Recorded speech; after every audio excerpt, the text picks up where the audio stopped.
आदमी और गधे की कहानी। लाइफ में प्रॉब्लम चल रही है, कुछ समझ नहीं आ रहा है। अगर सपनों के शहर में हारने का मन कर रहा है, सब कुछ छोड़कर नॉर्मल ज़िंदगी जीने का मन कर रहा है, तो यह कहानी आपको हिम्मत देगी। और इस छोटी सी कहानी से आपको काफ़ी कुछ सीखने को मिलेगा। यह कहानी है एक आदमी और गधे की। इस कहानी को ध्यान से समझना, क्योंकि यह कहानी आपकी सोच बदल देगी। एक आदमी एक जंगल से जा रहा होता है। उसके पास एक गधा होता है। थोड़ी दूर चलने के बाद वह गधा एक गड्ढे में गिर जाता है। वह गधा काफ़ी कोशिश करता है उस गड्ढे से निकलने की, लेकिन काफ़ी मेहनत के बाद भी गधा उस गड्ढे से नहीं निकल पा रहा होता है।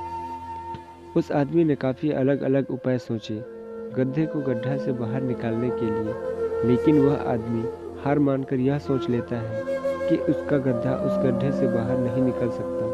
वह आदमी ज़्यादा सोच नहीं पाता है और यह विचार बनाता है कि इस गड्ढे को इसी गड्ढे में दफन कर देना चाहिए, ताकि कोई जानवर इसे मारकर खा न सके।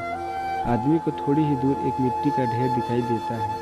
वह आदमी मिट्टी के ढेर से मिट्टी लाकर इस गड्ढे के ऊपर डालता है, लेकिन कमाल की बात तो यह होती है कि गड्ढा दफन होने के बजाय मिट्टी के सहारे ऊपर आने लगता है।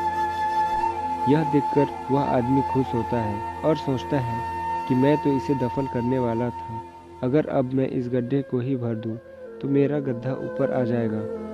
इसी प्रकार वह आदमी उस गड्ढे में मिट्टी डालता है और गधा ऊपर आ जाता है।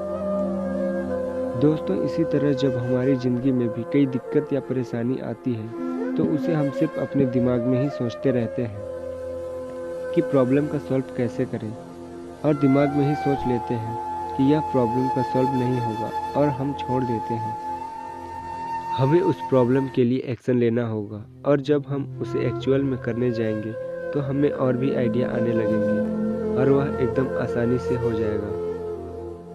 तो आशा करते हैं कि इस कहानी से आपको अच्छी सीख मिली होगी, और अगर आप किसी प्रॉब्लम में हैं तो सोचिए मत, उस पर एक्शन लीजिए। और जितना उस प्रॉब्लम के बारे में सोच रहे हो कि कठिन होगा, जब आप उसको करने जाएंगे तो एकदम सरल हो जाएगा।